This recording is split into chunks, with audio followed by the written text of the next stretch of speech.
తీసుకుంటున్నప్పుడు నేను బాధపడే కంటే కూడా సంతోషపడ్డాను ఎస్ అని. ఇలాగా ఇది జరుగుతున్నప్పుడు నాకు ఒక పాత ఇన్సిడెంట్ ఒకటి గుర్తుకొచ్చింది. గూండా సినిమా, అది 1983 ఎండ్లో అనుకుంటా, బహుశా నాకు ఇంకా అప్పుడు చరణ్ పుట్టలేదు, మరి కడుపులో పడ్డాడేమో తెలియదు నాకు. ఆ సినిమా టైమింగ్ అది తెలీదు. ఆ సినిమాలో ఒక ట్రైన్ కింద నేను హ్యాంగ్ అవుతూ ఆ రాడ్ పట్టుకుని క్రాల్ అవుతూ పాకుతూ వెళుతూ ఉంటే, రన్నింగ్ ట్రైన్లో ఒక 30-35 కిలోమీటర్ స్పీడ్లో వెళ్తుంటే కెమెరాలు 4 పక్కల ఫిక్స్ చేసేసారు. అలా చేసుకుంటూ వెళ్ళిన తర్వాత అక్కడ మా నాన్నగారు ఉన్నారు. ఆయన అప్పుడప్పుడు నా షూటింగ్స్కి వస్తుండేవారు, రాజమండ్రి అటు వెళ్ళినప్పుడు. ఆయన చూసిన తర్వాత ఎందుకో కడుతారు, ఏ డూపో లోపల పడుకుంటాడేమో అనుకుంటే నేనే పడుకునేసరికి నాన్న కంగారు పడ్డారు. ఒక 2 కిలోమీటర్ల తర్వాత బండి ఆగింది. అక్కడి నుంచి మళ్ళీ తిరిగి వెనక్కి వచ్చేసరికి నాన్న కంగారుగా, ఇంత కష్టం పడాలా నువ్వు, ఇలా చెయ్యాలా, ఇలాంటి షార్ట్గా డూప్లు ఉంటారు కదా, నువ్వెందుకు వెళ్ళాలి, ట్రైన్ కింద నువ్వు దూరటం ఏంటి, వెళ్ళటం ఏంటి, ఒక 3 ఇంచెస్ కిందకి వెళ్తే కంకర్రాళ్ళు తగులుతుంటాయి కదా, ఏమైపోతావు అని చెప్పేసరికి, నాన్న ఇలాంటి చేయకపోతే కనుక మరి నా అభిమానులు ఎలాగా ఆనందపడతారు, వాళ్ళని అలరించడం కోసం నేను చెయ్యాలి, మీరు ఇలాంటివి చెప్పి నన్ను డిసప్పాయింట్ చేయకండి, మీకు తెలియదు, ఊరుకోండి, ఏం పర్లేదు, ఏం కాదు, అన్ని దగ్గర జాగ్రత్తగా ఉన్నాం కదా అంటే, ఇప్పుడున్నంత సేఫ్టీ హార్నెస్లు కానీ సేఫ్టీ ప్రికాషన్స్ కానీ ఆ రోజులు లేవు. మన చేతి బలంతో హ్యాంగ్ అవుతూ వెళ్ళాలి. అండ్ అది చూసిన తర్వాత నాన్న ఒక మాట అన్నారు, రేపు పొద్దున అమ్మాయి కడుపుతో ఉంది, అది అమ్మాయి పుడతారు అబ్బాయి పుడతారు మాకైతే తెలియదు, కానీ వాడు అబ్బాయి అయితే కనుక వాడు రేపు పొద్దున సినిమాలోకి వస్తే కనుక వాడు స్టార్ అయితే, వాడు ఇలాంటి కష్టాలు పడితే, ఇలాంటి దెబ్బలే తింటే నా బాధ ఏంటో నీకు అప్పుడు తెలిసి వస్తుందిరా అని చెప్పి నాన్న అన్నప్పుడు లేదు. ఈ కంటి మీద దెబ్బ తగిలింది, మణికట్టు ఫ్రాక్చర్ అయ్యింది అని అన్నప్పుడు నాకు మా నాన్నగారు గుర్తుకొచ్చారు. ఆయన ఆ రోజే అన్నారు, ఆయన నోటి వాక్యం, ఆయన నోటి ఇది, ఆయన బాధతోటి ఉద్వేగంతో అన్నా సరే, ఈ రోజున నా బిడ్డ కష్టానికి ప్రతీక, ఏది ఈజీగా రాదు, nothing is short cut, nothing comes, అడ్డదారులు ఏది రాదు, ఆ కష్టపడితేనే వస్తుంది. ఎస్, అలా కష్టపడ్డాడు. ఈ సినిమాకి అంత మన్నలను పొందారు మీరందరి చేత. ఈ రోజున పెద్దయే అనిపించుకుంటున్నాడు, రామ్ చరణ్ కాదు అనేలాగా ఉంది అంటే కనుక అది చాలు. ఆ బిడ్డకు ఆశీస్సులు మీ అందరి నుంచి. ఇలాగే ఉంటాం మేము, ఎప్పుడు కష్టపడ్డ ఒకటే నమ్ముకున్నాము, కష్టపడతాం తప్ప ఏది షార్ట్ కట్లో కావాలని కోరుకోవు, ఒళ్ళు వంచి పనిచేస్తాం. ఈ రోజుకి అదే. ఈ రోజు కూడా చిరంజీవి గారు మీరేంటి 2 పూటలు ఇంకా ఎక్సర్సైజ్ చేస్తారంటే, అవకాశం ఉంటే 2 పూటలే చేస్తాను, బట్ ఒక పూట మాత్రం చాలా ఖచ్చితంగా చేస్తాను. ఇద్దరం జిమ్లో ఒకరిని పోటీ పడుతుంటాం అనమాట. మరి సరదాగా పర్సనల్ విషయాలు మీతో షేర్ చేసుకోవడం ఆనందంగా ఉంది. అండ్ చరణ్ ఈ సినిమాలో తను నటించలేదు, జీవించాడు. అందుకనే ఇంకా చిరంజీవి కాదు, తను చరణ్ జీవి అని మీ నుంచి వచ్చిన మాట ఇది. నిన్న కూడా ఢిల్లీలో పిఎం గారు నరేంద్ర మోడీ గారితో పాటు తను కూడా ఒక కాంక్లేవ్లో పాల్గొన్నాడు. రిపబ్లిక్ టీవీ కాంక్లేవ్లో పాల్గొన్నప్పుడు వాళ్ళు కొత్త కాయినేజ్ పెట్టారు, న్యూ ఏజ్ మెగాస్టార్ అని. ఎస్, మనం ఇలాంటి అవకాశాలు నాకు రాలేదు, కానీ చరణ్కి వచ్చింది. చరణ్ దాంట్లో నిరూపించుకుని ఒక అడుగు ముందుకు వెళ్తున్నాడు. కాబట్టి చరణ్ని ముందుంచి నేను వెనక ఉండడం అన్నది సబబు, అది కరెక్టు. బిడ్డలు ఎదిగినప్పుడు, బిడ్డలు ముందుకు వెళుతున్నప్పుడు ఆ పొందే ఆనందం అంతా ఇంత కాదు.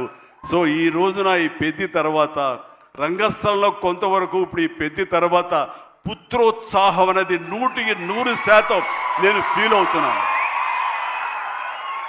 అండ్ ఎవరో అన్నట్లుగా మరి బిడ్డ పైకి వచ్చాడు, బిడ్డ ఫుల్ ఫిడ్గా చేస్తాడు కదా, ఇంకా మీరు చెయ్యాలంటే ఆహా, ఆ విషయం మాత్రం ఎస్ చెయ్యాలి. నేను అంటాను, ఇప్పుడు పని చేయటం డబ్బు కోసమో లేకపోతే ఇంకోటి కోసమో లేకపోతే ఇంకా మీరు ఆర్టిస్ట్గా పేరు సంపాదించుకోవడం కోసం కాదు.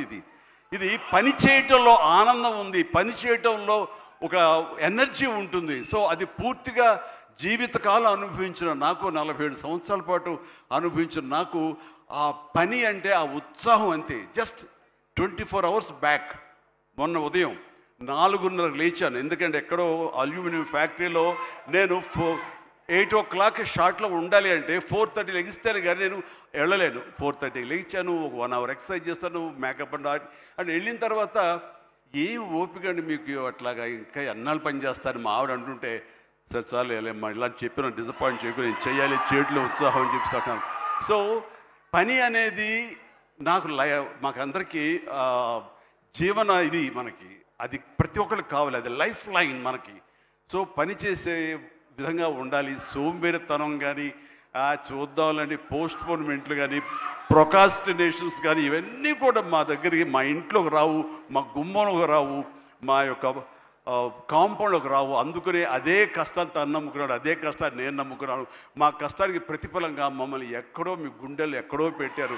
అంత మంచి స్థానం మాకు ఇచ్చినందుకు చరణ్ తరపున, నేను మా కుటుంబం తరపున మీ అందరికీ మనస్ఫూర్తిగా, ప్రజానీకానికి, ప్రేక్షక లోకానికి, ఎవరైతే ఈ సినిమాని ఆదరించారో, చిన్న బిడ్డల దగ్గర నుంచి, టీవీల ముందు డ్యాన్స్ వచ్చే బిడ్డల దగ్గర నుంచి, థియేటర్లో కన్నీళ్ళు పెట్టుకుని ఎమోషనల్ అయినటువంటి యువత వరకు, అమ్మాయిలు కానీ, అబ్బాయిలు కానీ, పెద్దవాళ్ళు కానీ, వీళ్ళందరూ చూసి ఆనందిస్తుంటే నేను కూడా వావ్ చాలు ఈ జన్మ కన్నా ఫీలింగ్ నాకు ఇచ్చాడు. Thank you Charan, love you రా, love you my God.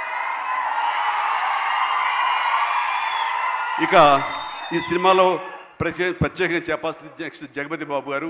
Jagapathi బాబు గారు ఆంగికం, ఆహార్యం టోటల్గా మారిపోయింది. అసలు జగపతి బాబు అనే ఆ వాయిస్ వినేంత వరకు నాకు తెలియదు. ఈ సినిమాలో ఒక ఆయువు పట్టులాగా ఉండి, ఒక సోల్ ఆఫ్ ద ఫిలిం అని చేసి తను పెర్ఫార్మెన్స్ తోటి ఆ సినిమా హీరోని, ఎవరైతే పెద్దని మోటివేట్ చేసే విధంగా ఆ క్యారెక్టర్ కన్సీవ్ చేయటం కానీ, ఆ క్యారెక్టర్ని తీర్చిదిద్దిన తీరు కానీ చాలా అద్భుతం. అలాగే ఒక హుందాతనంతో శివరాజ్ కుమార్ ఎందుకు పెట్టారా, ఏముంటుందో అనుకుంటే కనుక, చరణ్ లాంటి ఆర్టిస్ట్ని మీద అజమాయిషీ చేసేవాడు ఎవరైనా ఉండాలి అంటే వాడికి ఒక స్టామినా ఉండాలి, ఒక స్ట్రెంగ్త్ ఉండాలి, ఒక ఇమేజ్ ఉండాలి. అందుకనే శివరాజ్ కుమార్ నాకు సోదరుడు సమానం. తను తీసుకుని ఈ సినిమాలో హుందాతనంతో తన డిగ్నిఫైడ్గా తను చేసి క్యారెక్టర్కు నిండుదనం తీసుకొచ్చాడు.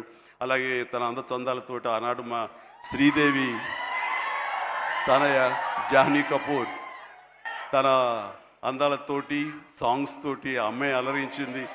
అండ్ దాని తర్వాత ప్రతి నటులకు పేరున నా హృదయపూర్వక అభినందనలు తెలియజేస్తున్నాను. తర్వాత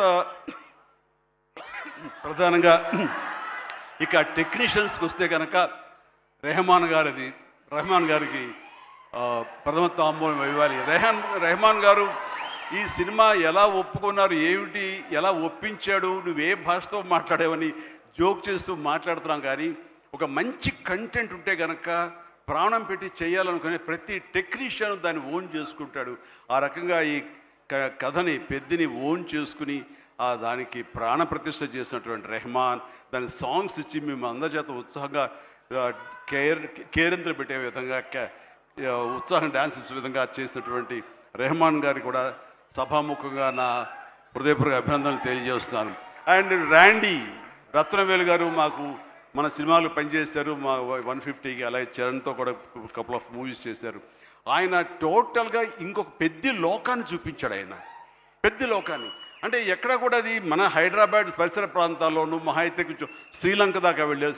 శ్రీలంకలో తీసి ఎక్కడ చేశారు. కానీ అది టోటల్గా గతంలో ఎప్పుడు చూడని విజువల్స్, ఆ రకంగా విజువల్ వండర్ క్రియేట్ చేసిన రత్నవేలును కూడా మనస్ఫూర్తిగా నేను అభినందిస్తాను. అలాగే ఆర్ట్ డైరెక్టర్స్ కానివ్వండి, ప్రొడక్షన్ మన నూలి ఎడిటర్ నవీన్ నూలి గారు కానీ, ఇలా ప్రతి ఒక్కరు కూడా పూర్తిగా ఇన్వాల్వ్ అయ్యి వాళ్ళ శాఖలో న్యాయం చేస్తూ టోటల్గా కాంప్రహెన్సివ్గా ఈ సినిమాకి మరో లెవెల్కి వెళ్ళడానికి దోహదపడ్డారు. వీళ్ళందరికీ కూడా మనస్ఫూర్తిగా అభినందిస్తూ, సతీష్ గారు ఇలాంటి సినిమాలు మీరు చేయండి. అండ్ ఈ సినిమాలు డెఫినెట్గా ఆదరిస్తారు ఒక న్యూ వేవ్ థాట్ తోటి. అండ్ బుచ్చి మళ్ళీ ఒకసారి చెప్తున్నాను, ఇలాంటి అవకాశాలు, ఇలాంటి థాట్స్ వస్తే మాత్రం డెఫినెట్గా నువ్వు చేయాలి మీ గురువుగారి ఆశీస్సులతోటి. అండ్ మనస్ఫూర్తిగా అభినందిస్తూ నాకు ఈ అవకాశం ఇచ్చినందుకు thank you so much. Thank you and excellent. Bye everyone, good night. And take care. జాగ్రత్తగా వెళ్ళండి. అమ్మా నాన్నలు మీకోసం ఎదురు చూస్తుంటారు. సంతోషంగా ఇంటికి వెళ్ళండి. Bye, good night. Thank you so much. Megastar Chiranjeevi గారికి ప్రత్యేకమైన కృతజ్ఞతలు. పోలీస్ డిపార్ట్మెంట్కి చాలా థ్యాంక్స్, కమిషనర్ గారికి ప్లస్ ఈ ఏరియా పోలీస్ డిపార్ట్మెంట్కి అందరికీ థ్యాంక్స్ అండి. Thank you. సో మెగా అభిమానులందరికీ మరొకసారి ప్రత్యేకమైన కృతజ్ఞత తెలియజేసుకుంటున్నాము. మెగాస్టార్ చిరంజీవి గారికి, సుకుమార్ గారికి ప్రత్యేకమైన కృతజ్ఞత తెలియజేసుకున్నాము. అండ్ అనిల్ గారు thank you, Sahu garu thank you so much, and Ram Charan garu thank you so much for amazing film Peddi. And entire టీమ్కి once again congratulations and thank you. Mega family, mega అభిమానులు thank you so much. Today's event with Shreyas media. This is Geeta Bhagat signing off. శుభరాత్రి. Thank you.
అన్నారే, దాన్ని మించిన award ఇంకోటి ఉండదు అనేది నేను ప్రగాఢంగా నమ్మిన విషయం. కాబట్టి చరణ్ వాళ్ళందరూ ఒక way of expression, award winning performance అంటుంటే కనుక థ్యాంక్ యూ సో మచ్ అనుకోవాలి. కానీ